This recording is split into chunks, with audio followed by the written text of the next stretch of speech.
Thanks for taking the time to speak to me today. Yeah, thank you. I ask this question, sometimes, and I really love hearing the responses. Do you think hardcore music requires anger as its one emotion above all else?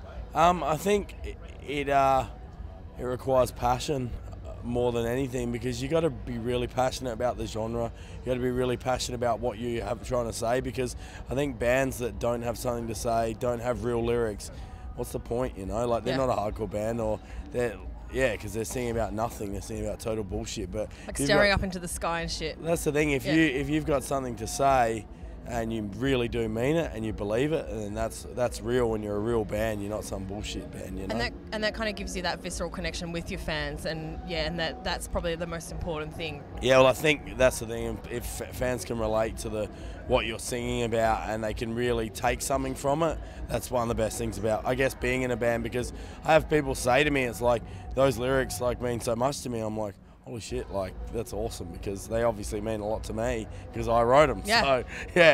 So it's good that other people can take what they do from different lyrics and stuff. And it's kind of humbling as well. Like, you think there's something you kind of scratched out, and you're like, fuck, okay, that sounds fucking rad. I think that's really beautiful. Yeah. And then kids are screaming and fucking throwing punches and losing their shit to it. That's the thing. When I started doing bands and stuff, I never really expected to be able to play shows.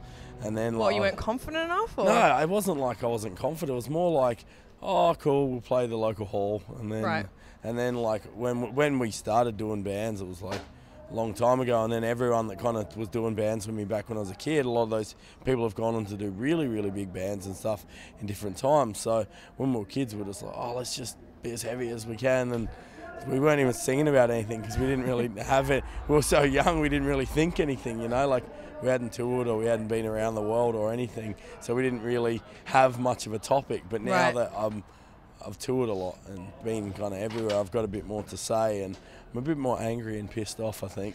And I guess that's exactly right. I guess what's incredible about hardcore music is you can make the weediest kid feel powerful.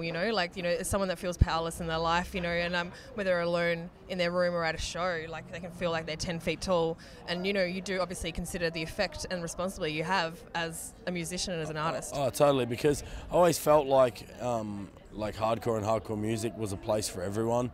If you were a lot of people that I know didn't really have the best childhoods and stuff, and when they started going to shows, they kind of found something in it, you know, they found it.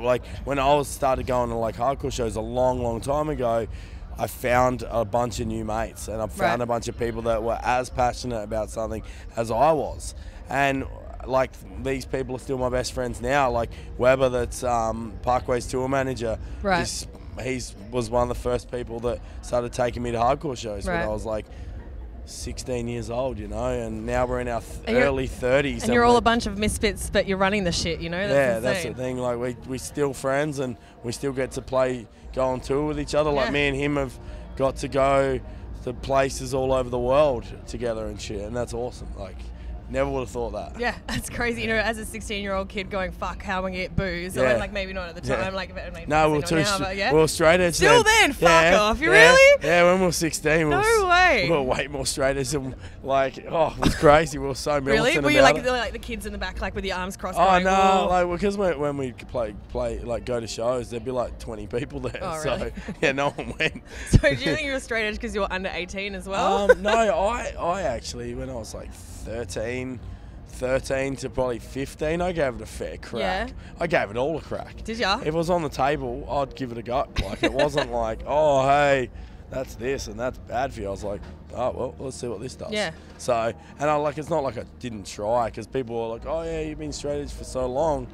I actually, I've seen the bad side of drugs and bad side of drinking really, really early. Seen friends addicted to heroin before the age of 16. Yep. And that's not for me. I never want that. And I was never a drinker, so. And you don't really want to become a victim of something. I mean, it's powerful, but there's too much life to be lived to sit there. I know it's hard to people do get stuck in that cycle. Yeah. And especially when your friends die. And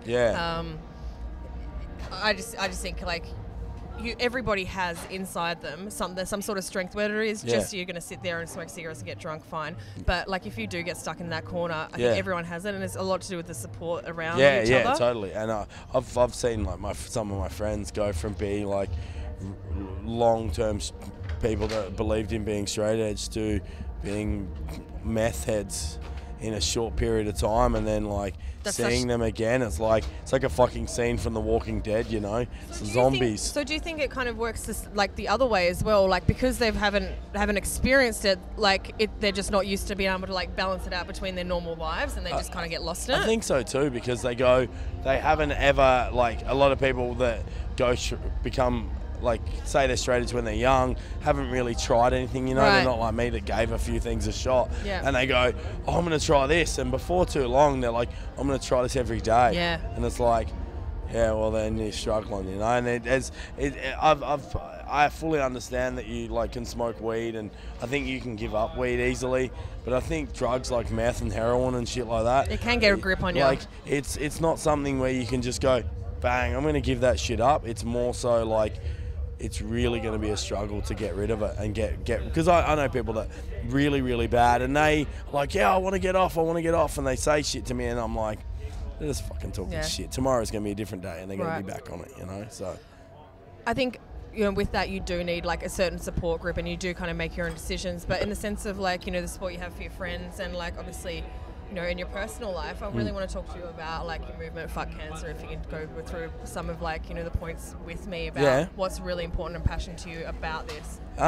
Okay, well, my one of my best friends grew up, known him my whole life, found out he had brain cancer, and he went and because he was a pretty well-known footballer and stuff, a lot of people got behind him, and they got onto Charlie Teo, who's one of the leading brain specialists, and Teo operated 3 times, and it just kept coming back, and it was just like, I watched this like the strongest, healthiest person I know just go like this, you know, and it was crazy because I'd go see him, and like it didn't, like I was just hoping to see the better side of him, you know, like I was hoping that it was going to get better, and like it was like this massive fight, and he had 3 kids, a wife and stuff, and it just didn't get better, you know. And then I just remember like I was away on a tour and stuff, and my mum called me, and was like, it's not good, and it's not, and I was like,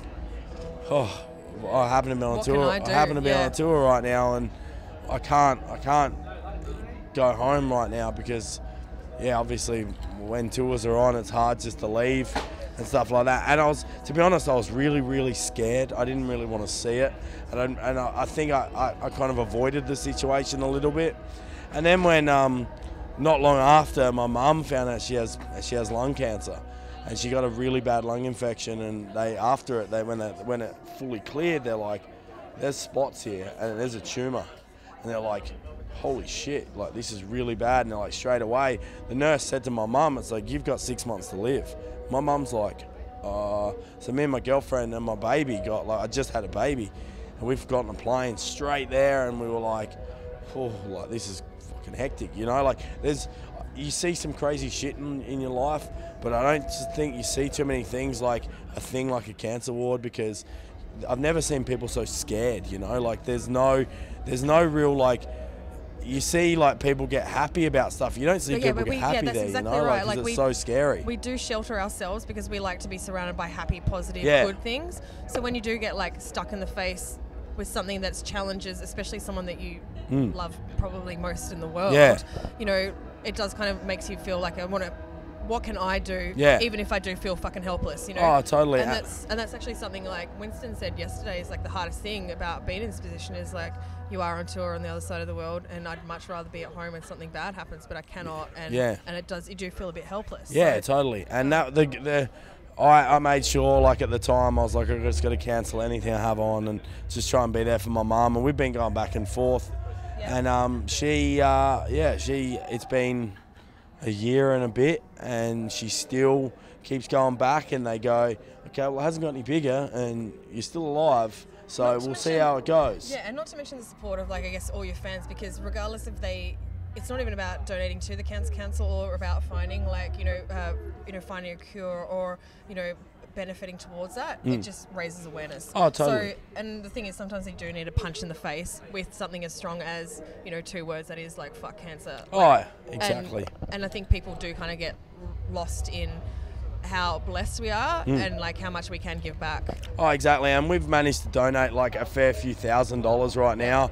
I have a bunch more money in my account. I just got to work out how many shirts we sold, because I got to like sit down, because we have our online store stuff, and then we have the Fuck Cancer tees. So I got to work out what I can give and what we've sold. But like there was something at Soundwave. A kid dislocated his knee, and it was kind of crazy because it all happened and we did the Fuck Cancer tees and stuff, and he went to the hospital and they're like, obviously looking at his knee, and they're like, you've got tumours in your knee. He's a little kid, 17 or something, 18, and they're like, we can operate and we'll be able to get him out and stuff like that. And it's like, if we didn't find these, who knows what could happen, you know? And it's like kind of weird, because it was like, obviously I was going through what I was with my family, and he found it and has a second chance, you know? Like, if they didn't find him that day, he didn't do his knee when my band was playing, like moshing like an idiot, it may have spread, and it may have been a lot worse, and he may not have had the, I guess, not the opportunity, but not have another chance, because you don't know if a few tumours might just go through your whole body, and completely rip you apart. And that's the thing, it's like, he's come up to me at a show and hugged me, told me the story, and I was just like, whoa, get away from me, kid, because I'm about to die. I was like, whoa, this is the most hectic thing. And even when I was like writing towards this new album, that kind of that story is stuck in my head like every day. So I sat down and wrote a bunch of stuff about this thing, because in all my years of being in a band, that's one of the most crazy things and crazy stories I've been told. And I guess, the most heartfelt, like hard-hitting thing I've been told. We go into the studio in the start of January. We're off to California. We're going to write a really, really heavy pissed off album. Really? Yeah. What else would people expect from me? I know. Well, that's the thing. I've got a lot to say, and I've got a good concept for this album. I think from the chance you're born till the day you die, you got to like live everything, every day, make it what you can. And I've got a whole bunch of ideas of what I want to say for this time, and a lot of influence from people and stories I've been told. And it's very important to have you actually back with us again, like, and it's, you know, as you can tell probably from your crowds, like in the last 3 days, like everyone's been so stoked to have you back on the tour, and like it's been an amazing addition, and we're so happy to have you. Yeah, I've been so stoked, because what more could you ask for? We're playing on the water today. On the water in Sydney. It's like, kind of romantic, no? The sun's setting down. I know. me and Max might get romantic a bit later. Hold hands. But it's a crazy place to play, and I think the fact that Warped Tour is back is awesome. It's an awesome thing, because obviously there's only Soundwave. Big Day Out doesn't have many heavy bands or punk bands anymore, so this is the only other thing, you know. And this is the end of the year. I think Soundwave's always at the start of the year. And this kicks off the season anyway. And also, like as I said, like gives you a kick into the confidence to go into 2014 and like deliver like a fucking rad album. Knows that you will. That's the thing. It's final shows for the year, and what more could I ask for? A little time off, and then back to recording. Yeah, for sure. Thank you so much. Thank you. I appreciate it so much. Thank you so much.